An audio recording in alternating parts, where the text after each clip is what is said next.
Et voilà, bonjour, bonsoir, ça dépend, il y a tant de besoin, disponibilité, à Kolanabiso. Et là, c'est votre humble serviteur, Mbutanzinga Kawandiako, Mfumandamba, Mwana Ntsundi, comme surnommé Aigle Géant du Congo central. Vraiment, Naza vraiment Aigle Géant du Congo central. Ndenge na prometa ki bino na ko servoler terre Congo mobimba pour na ko bino ba information na ndenge et sengeli. Mais voici parmi les notables Congo. Vraiment écouter la surprise dans nous comboter pour Boibi culture Congo et si bon c'est la biso façon il y a se présenter donc n'a n'est pas invité la biso pour qu'à se présenter ndenge culture la biso et ezali vraiment vraiment beau ça très nombreux bolanda vraiment suite il y a développement la biso ndenge toko beta masolo na parmi ba un notable Congo ou peut-être je peux dire des lutteurs congolais en général ingeta. Et voilà, ezali surprise parce que vraiment Batou ebele jabayebiye vraiment ensemble na Mbutanzinga place moko to ko beta vraiment masolo mais avant de beta masolo na ko pesaye micro pour que à se présenter ndenge ezali logique ya culture Congo ingeta fumu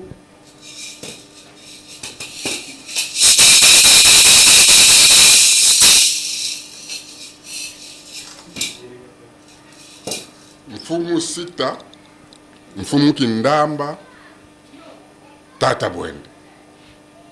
Matondo, vraiment besoin identité complet.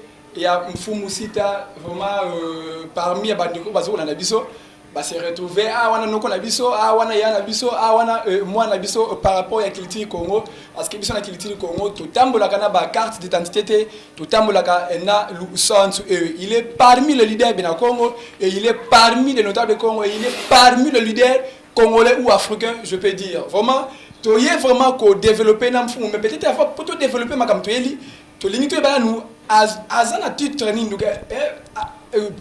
profession na ezali nini parce que batebele ba o ba yebi déjà mais ba misusu ezali mbala liboso bazo kolanda ye avant peut-être ba ndeko na ba prêter attention et sengeli ba yeba mfumusita yileki Mbutanzinga asobenga ye mfumusita pourquoi j'espère yemoko vraiment apesa biso ayana parce que na kozala vraiment capable vraiment ya ko présenter ce qui yemoko à se présenter na ndenge et sengeli donc vraiment na ko pesa micro et pas ya mfumusita à se présenter pour que bandeko o bazwili bako ya kolande pour la première fois ba comprendre en face na bango nani wana zali wana est-ce que ngosi yambakala evo ngosi yanke endo ingeta mfumu pona mfumu kupasa asila inge yinani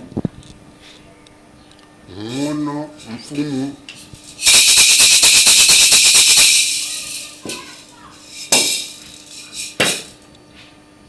Moda bunkemi vomono ngena mfumu kindamba tata bwende nanga parcours yikubandenti vava malgré situation banka kaka bazolanga ko mususu balingaka ko yokango teme soki alobi notable cela veut dire que parmi batu oyo babanda na Congo central ko kabula lettre ya 13 parlementaires Sitanchoni Zeno est parmi les lieutenants choisis par le secrétaire national chargé de l'organisation du parti à l'époque, M. Etienne Tshisekedi, pour mobiliser les Bakongo, pour que les Bakongo fassent leur adhésion au sein de l'UDPS. C'est comme ça, dans le Baka toujours, IDPS na Kabula Kango na 3 catégories. Bateau basala l'IDPS. Babenga kabango batu, ba pionnier. Je suis parmi les pionniers. Co-fondateur de l'IDPS. Tant Laurent Désiré Kabila lobby, ba lobby na ye non pour panda IDPS senga bango kaka ba représentativité, représentation il y a chaque province. Et c'est comme ça où les partis s'étaient réunis au siège du parti Paya Kibasa Maliba, où là j'étais coopté comme membre fondateur de l'UDPS pour le Bas-Congo et pour le Congo central. Congo central avec K. avec Kaseko. Donc, je pense que les loyaux, tant que pour que n'engena lobaka, ba mususu ba koko loba meye azolo bilaka kama Congo ça. Non, parce que ba Congo, Bango, ils se comportent toujours des porteurs de mallettes. Or, on a banana lobaka mbala mingi. Terminé qui n'a pas Hutu. Congo ne peut plus encore être porteur de mallettes. Yabat. Nous devons participer à la gestion du pays. Et pour ça, Nazoko Senga, Batu Nyonso Oyo, Balingaka ba province, na Bango et province ya Congo central, nous devons être unis et solidaires autour d'un seul leader. Otoza Nangoka Kamoko, le loyo na Congo central, Oyo. A moneli biso pasi, azomoni la biso pasi, ni monantine. Matondo mfumu en tout cas batu bazo poser la point moko vraiment point yango et vraiment bayoki yango te parce que olobeli UDPS oui mais actuellement est-ce que ça kana UDPS ou comment parce que batu place basé là qui parce que ezala batu bande comme studia aussi bayebi déjà bazo kolanda parce que ngala qui on se présenter par rapport ya tu en as actuellement tout par rapport à la profession ozo ko jouer actuellement comme chef il y a bureau politique il y a Bunudema ya là peut-être place au bande ko basé là qui yangwana et pour que to kota vraiment na masolo et même qui biso awa parce que tout ça na masolo et même biso awa alors côté yango bayoki yango te est-ce que otikali sukula te commune ya IDPS to ndengeni parce que place batu basé là qui yangwana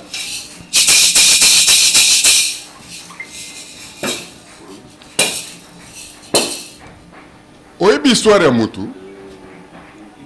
bakoko effacer yango te parcours ya mutu bakoki ko effacer yango te soki si je n'étais pas au balobaka combattant ndenge mwana nsimi atindaki nga kuna nakende koyekola bongo na zonga na ntango organiser parti ou créer parti il faut bato bayebaka si tansonize no awuti wapi lelo yo na lobaka et na lobaki même na tango président de la République Félix Antoine Tshisekedi tanga lobaki ke muta muntu contact entre yo na ngai na poni muta Joseph Sitanzonizeno parce que azaka mwana ndako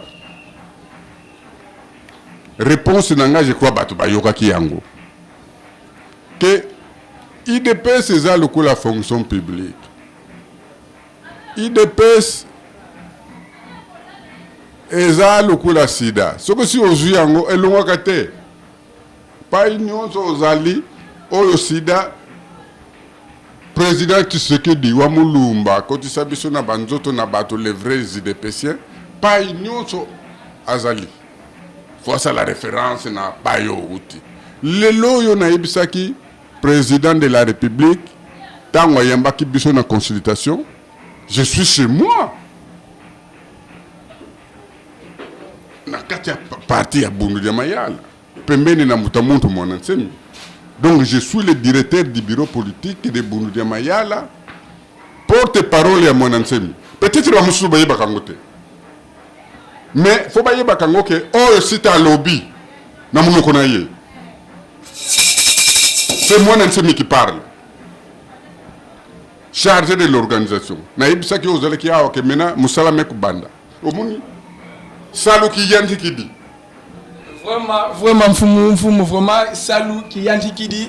Effectivement ndenge ba chrétien balobaka kuna bazoka kindoki kuna bazoka kisi na moni vraiment ozu penda ba numéro nyonso aussi ba pesio parce que makamango et ezalaki boyete mais ekomi boye. Vraiment tokene mbangu mfumu na likamvuma to yeli. Vraiment parce que ezali makambo vraiment et gangi na matoyi ya bato peut-être manda nous autres babanga na ngala bakake et beti na Congo central na komona pétition et kitaki na Congo central et pétition là et salaki makambo salaki et ningisaki na ningisaki mais surprise auto monito surprise oyo ngam tanzinga na remarquer que ba Congo nyonso wana basangani et ba lobby pétition na biso mutu esengeli amema yango pour que akomisa yango place oyo ekendaka ezali mbuta sita.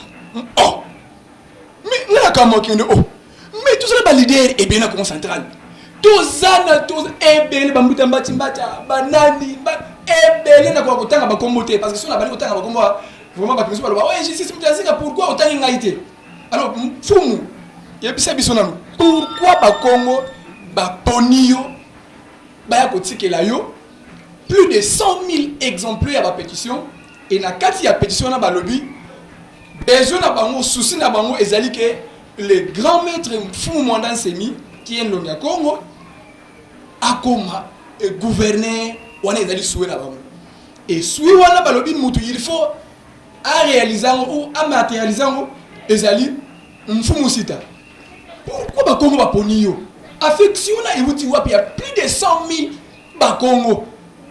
C'est comme si comme na yo et gars appelé na Congo central mais ndenge nini siko na micho ka tomunia ka ke moko na Congo central il faut mu expliquer biso parce que tout na penda to ezali ya ebele na point wana mais na tronçon vraiment personne ndingisa to explication il y a amour wana envers le plus de 100 000 ba Congo et ba poni yo. Nakanisi d'abord nazoko remercier bango parce que elingi ko lobake ba Congo wana oyo ba décider que Mbuta Sita faut la impliquer dans la situation oyo pour na sauver le Congo central parce que au sali makambo ebele peut-être batu ba yebaka yango te mais yo moko na confiance au to pesi yo pour que mémoire Nsemi batia ye gouverneur na Congo central parce que cacophonie et l'équipe makasi. Cacophonie et l'équipe makasi et pourquoi to poni yo parce que tangu mwana Nsemi abungaki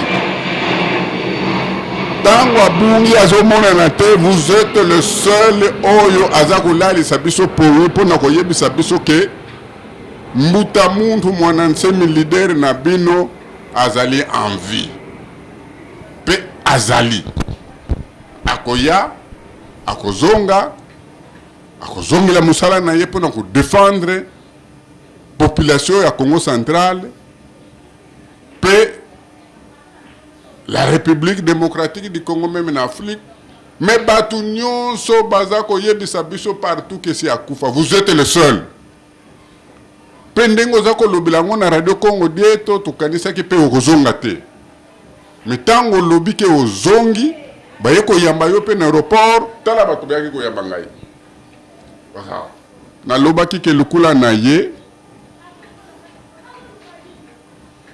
bientôt mwana Nsemi akozonga na ndako na ye pe bato bamoni mwana Nsemi azongi na ndako na ye.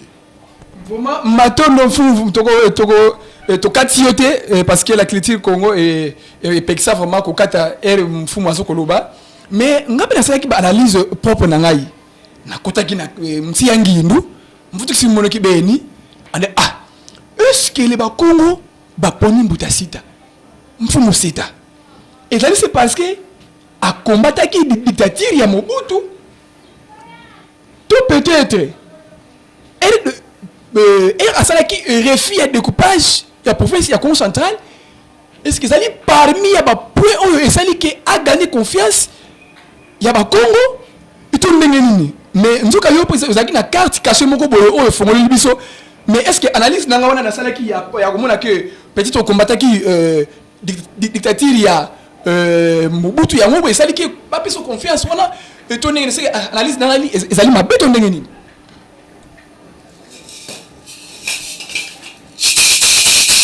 Makuku matatu malamba kintu hein ndol o ya ebe explication te étalier ya mona kaka ke makuku matatu malamba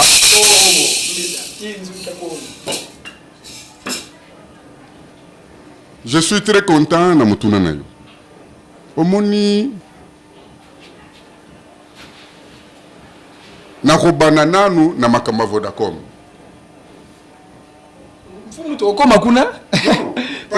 Oui. Ça fait partie il y a batu oyo ba yebaki que tangu toke ko tala gouverneur Nsasa na Congo central. Tokeniki na kadima ingénieur. Na yebisa ki yeboye. Là c'est patron ya Vodacom yebisi ngai mutasita pesez de votre poids pour que batu mususu bakene na Congo central te o bazali ba ressortissa kunate. Na kena yebisi gouverneur en présence il y a délégué à Vodacom que bako installer Vodacom awa. Mais ba responsable nyonso o bako zala awa. Pesanga isala liste o pesa na kadima akene tokene na mona kisasa.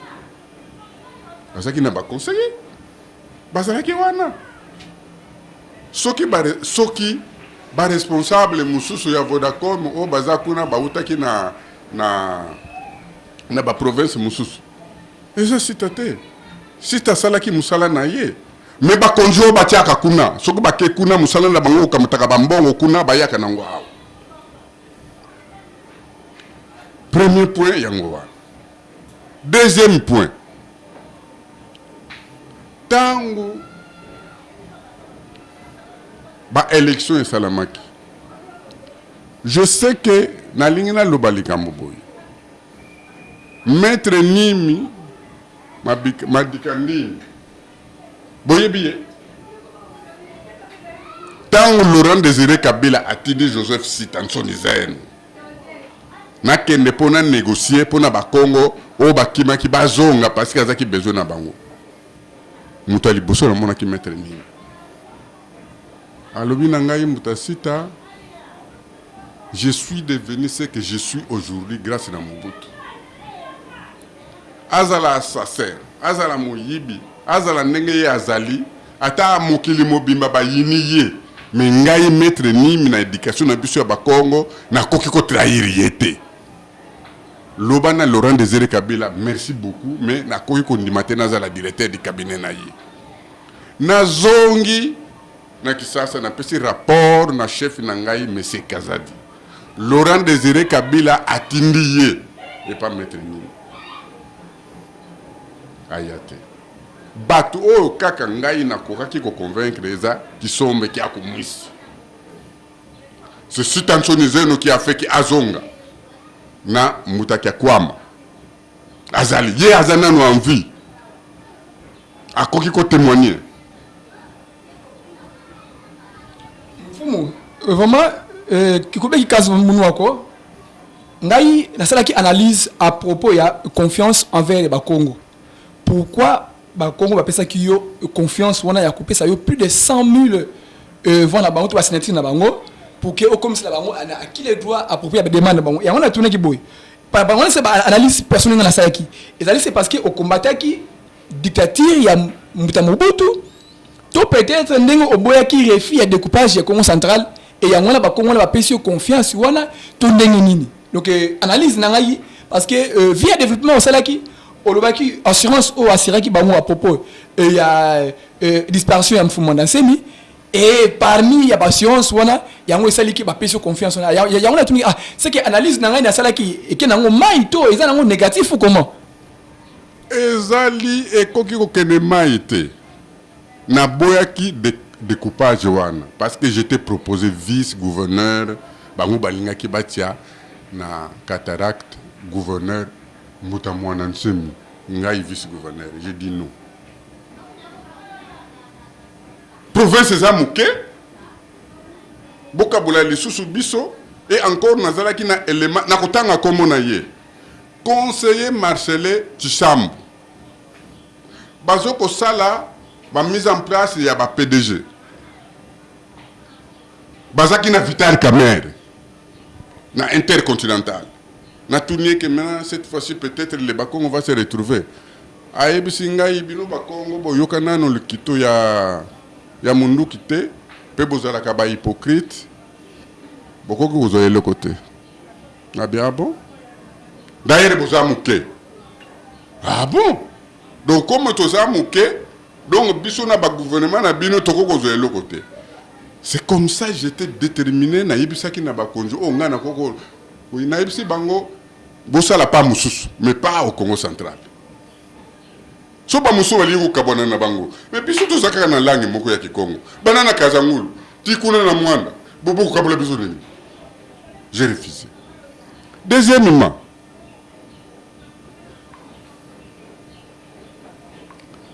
tangu Erodia basali dossier ya mbati aza envie bango na ambassadeur Ngonda ba memi dossier wana et pas Joseph Kabila pour que mbati akoma gouverneur ba kena dossier wana ngai nalinaka toujours conseil oyo papa Zaki Nsumba tikela ngai que son âme se repose en paix. Paix à son âme. Vous allez à bino bankulu na biso botala biso. Makuku matata. Oeza ba moto nkolo ba pesi we tondeni. Oh ba yebi sita ba yebi moto nazala ki nango ta unazo kota na stade na kane boye. Bato yimana bazaki kokima na stade. Oh yo mono. Oh.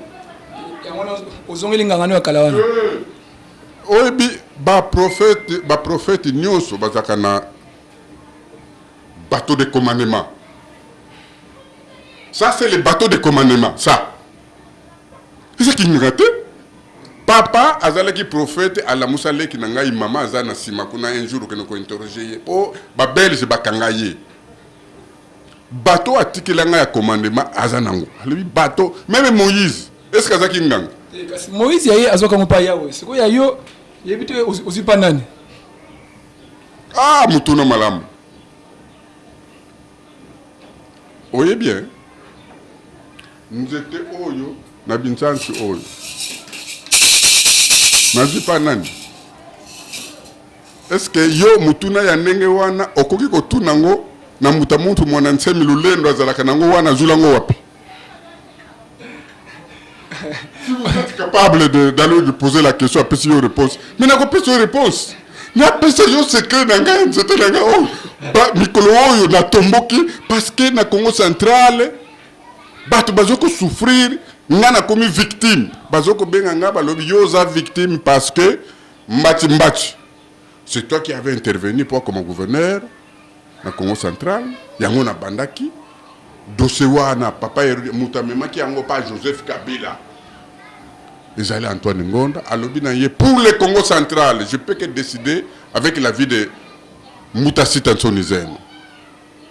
C'est comme ça, dans Salaki, la démarche et la négociation dans Moutamoutou Monansem. Il est encore en vie. Mais raison à ça kanga mukolo wana, na jour wana, azakine na raison. Alobaki nanga boye, Moutasita. Je n'accepterai jamais de ma vie quelqu'un puisse danser au-dessus de la tête de Bakongo quand je suis en vie. Ba futi ngambongo na ngai te, ba bomi ba makesa na ngai, bongo na kene kosala na mutu ndenge wana, qu'est-ce que je vais répondre na bakoko? Na komaki wana na kale. Na sosaki même professeur Wamba de Wamba, Mutabifumanu qui est notre président ya Bamanyanga, même président ya nani ya sage ya Bamanyanga, pour te convaincre mutamuntu Monansemi, tango aboyi, ndena pesi rapport na Joseph Kabila bi ah lukula mutamuntu aboyi na ye, sikona sala nini ngame ah yebisa na Bangonda ube na Erodia ça la volonté na bango. C'est comme ça. D'abord avant Ngonda tokutana na ye abenga kitango abengi ngai na que son âme se repose en paix. Mouta Mandouakila Marcelin azalaki journaliste na forum. Abi o même muto zoko mona ozo luka azali ah wali non parce que tu pas président pesinga numéro na téléphone. Ye muta pesinga numéro de téléphone. Donc Kabila mutakabata ki numéro na nga pesi na Ngonda. Abi mbati je n'en veux pas. Parce que je me suis déjà arrangé avec Moutasita, il m'a déjà proposé quelqu'un. Et il y a une ligne Moutouane. Si vous avez ngai, ngona na lobi. Atuni lolo, est-ce que vous avez masera? Non, voilà zaka mutuna ye. Na juillet. Alobi nanga baniko solo la oh voilà nga mais non. Est-ce que c'est vrai que mutuna zo solane na téléphone za ambassadeur Ngonda? Abi ngai moko, ngamete. Yo yibingate. ngape na yebi yote na bana kundima kama nono organisons-nous comme ça tokutana ki na ndako na ye ya makampanye kuna ndako na yeso koti kuna maye kitaka lukula babenga ko ni maye kitaka na site asala site bo kitoko kuna oui Antoine Ngondo na yebisi bon comme muta mundu alingi na ye ko koma gouverneur na Congo central te bon problème ezate botia na bino mbati mais nazo senga bino elokomoko sala na bosana il faut bavouidi hein azala botia ye na gouvernement na bino pe basala yango bavouidi abenga ngai albi merci mingi petit frère okoke ne kotuna mbati ou bien ayebi yango ou bien abosa na mengonda azali est-ce que ngasi omona nga na benga mbati oh voilà na sala ke ba démarche tout ça pona yo moni comme non parce que mbutazaki ansumba o batikela programme ya mboko oyo na papa di angenda alobaki nanga toujours vous devez rester l'église au milieu du village soko ede mutu ko senga ye infranté biso ba Kongo to lobaka dia fois na mutu o moni mutu soka kufi lia biloko na ye me ko lia maloba na yete o ba véritable ba Kongo ba yebi yango lia biloko ya mutu akufi me ko lia maloba na yete donc ngai na koko lia maloba ya batu o baloba na ngate ke soko opesi conseil o bana ko sengela ngombongo non et nalandaka toujours conseil ya maître Mimi alobaki na ngai ata mokili mobima mutu wana bali yiniye mais soko yibi malamu oya mabe asala yo oui asala folo bango na bato bayeba yango donc mfumu soki na landi bien donc ba Congo baza informé à propos ya ba capacité na yo to peut-être ya ba secret ya makambo lekaka surtout na province na biso na compte ya gouvernorat et ya ngwana soué na bango to peut-être plainte na bango to bon j'ai pas dit soué na bango et on me dit non seule personne où il faut aider biso to il faut réaliser rêve na biso ezali mfumu sita suite ya ba exploit oyo otangeli biso peut-être confiance ona et utaki place ona omoni tango mbadu mbati non nani mbadu ko wa kufaki wana tango ba se réunir pozaki muta perdre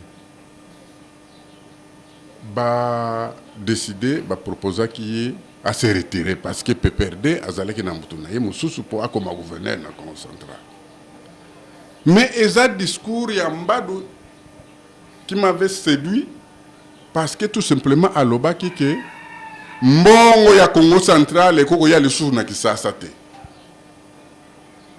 et tango na yoki yango je me suis dit ça c'est quelqu'un à soutenir mais batu na ye ya PPRD balingaki yete mukolo mususu na vandi telefone mutabengaki ngai ezali bokilo na ngai Dieu merci abina nga papa na utuko yoka ke mbado balingi yete me oyo atie soka leki gouverneur yaya na ngai ya tout oh ya na yo ndenge na expliquer ngai bon ça va en tout cas papa il faut s'impliquer je m'étais impliqué pour que mbadu aleka gouverneur na Congo central à tout na ebisi à tout quelle que soit situation je vais intervenir pour que bolé azalaka vice gouverneur na ye sauf Joseph Kabila mutalinga ki yé mon antima za gouverneur na Congo central.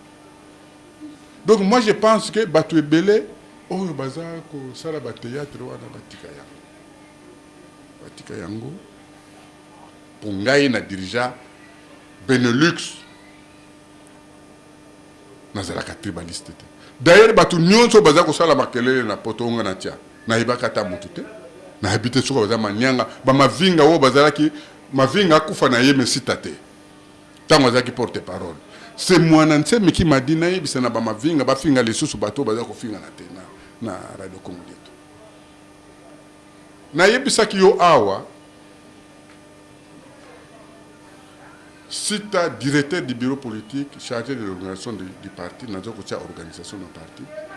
ba poste nyonso ya ba responsabilité ba adjoint na soki muta cataracte aza mokonzi les deux autres bakozala ba fleuve et lukaya donc ndaku nyonso soko somi bakiti olingo tia bakiti asika faut passer par les deux autres parce que musoko bimisa boye mususu omonita mboyaki mais ça o ezalaki kuna to tiango watu hein stabilité côté voilà donc c'est à elle là-bas pour mettre de l'ordre et je les mettrai matondo vraiment bozalaki ebele liboso ya ba télévision na bino to liboso ya ba ordinateur liboso ya ba téléphone na bino vraiment na kolanda biso vraiment c'est votre humble serviteur Mbutanzinga Kawandia ko Aigle du concentral ngena vava mukuluba kilansangu et boyoki ba vérité vraiment cachée ba pure vérité oyo vraiment emsu bozwa chance ya kolanda ngote et na vu na bino mais boyoki yango le vraiment mfumu to comme presque na suka peut-être mot de la fin na émission na biso lelo vraiment pas bandeko bazo kolanda biso. En tout cas, nazosenga na bakongo unité. Omoni surtout lingi to kamata ba responsabilité na mboko oyo. Plus rien ne sera comme avant. Ça c'est adage si tanto nizeno makukumata. Naza déjà na nkawa ya commandement oyo ba pesi ngai na 105 000 signatures et je ne les décevrai. Donc nako décevoir bangote. Nakomema bangoti basepela na o basengi ngai nandimaka jamais ba responsabilité soki nayebi ke nazana nga incapable ya kosala yango mutu aza sima na yo télévision azwa ye te mokolo mosusu akozwa ye mais alobaka na ngai yo ozaka prophète mokolo bitumba ebandaki awa Jean-Pierre Mbema na Kabila. Alobi nangai mes vieux, je crois ici li na ibisa ki non les problèmes sont réglés. Donc nakanisi problème ya pétition. D'abord nous allons remercier peuple ya Mukongo batu nyonso oyo ba se sacrifier pour que ba signer pétition wana pe basalanga confiance que yonde mutukozala porte-parole il y a 105 000 signatures pour la pétition pour que mwana nsemi nkaka na biso leader na biso ekon na biso aya na Congo central. Je vous rassure que ekozala ndenge wana et je me battrai pour ça. Bolala malamu soki salamité plan B ekozala qui vivra verra. Mot de la fin, bateau nyonso bakei. O bake ko sala soki parti soki nini. Avant-hier tozalaki nankaka na ebisaki ye il faut bateau nyonso bazonga. Soki balobi ke bateau bakozonga so balobi ke yo mutasita qui sont en tout cas tolingos à la sous-directeur du bureau politique. Mais problème est wapi. Mais problème est wapi. Est-ce que il faut nous la contre parce que il faut organisation et quota. Chacun doit être responsable. Il y a pas fonction ba payer. Ezapé belé. Directeur du bureau politique, chargé de l'organisation. Porte-parole ya mwanantsemi. Mais moko pe fona kabayango na mutu aza capable soki yo lobi ke ko kozala directeur du bureau politique mais kozala manianga te kozala sino ba koloba munye pesa aussi na manianga tout ça donc eloko wana ezaka ba manianga non mais je pense que kisadi ba sendanga si vous êtes capable d'assumer des fonctions d'être déterminé tout ça problème kozala te monde de la fait ba Congo bolanda conseil ya Président Minako a pensé que vous les Bakongo, vous êtes des porteurs de mallettes, même dans des partis où vous êtes. Parce que vous avez la canabino na bisika bazu la kaba décision T. Organisons-nous autour de Nemouanan Tsemi, au Batunio Suba Yebi. Ce n'est pas que nous avons la que ah non, parce que nous avons la Lingamonan Tsemi. Non, nous avons la paix Moutourinaranouité. C'est dans vos bases là-bas de demander à la population, Bissonyonso, miso na biso pa mwana nsemi et nazo kosenga réconciliation ya bato nyonso pour que l'union fait la force. Tout cas la mika membwa leki la ba mosi sika mona ba mo va vraiment qui vivra verra. Wana ezali message ya suka ya mfumu sita donc qui sali base ndanga kamoloko vraiment souwe na bino ekozala réaliser oyo bosenga ki epa ya mfumu sita ekoko mape akosala yango parce que boyebi ba capacité na ye boyebi ba potentialité na ye vraiment ezalaki aigle géant Mbutanzinga Kawandiako vraiment le fils ya babena Kongo nyonso vraiment ebisika bozali ba mbote na bino o ezali chaîne na bino Bam TV bosa abonner bo partager vraiment chaîne na bino parce que ezali chaîne o ezokuluka ba information na source ezali ba information moko donc ya kitoko makasi tala ba baoba ya boye vraiment et c'est mon makasi kozala pene ya ba baoba ya boye vraiment en tout cas pour ngai na bino kaka au revoir.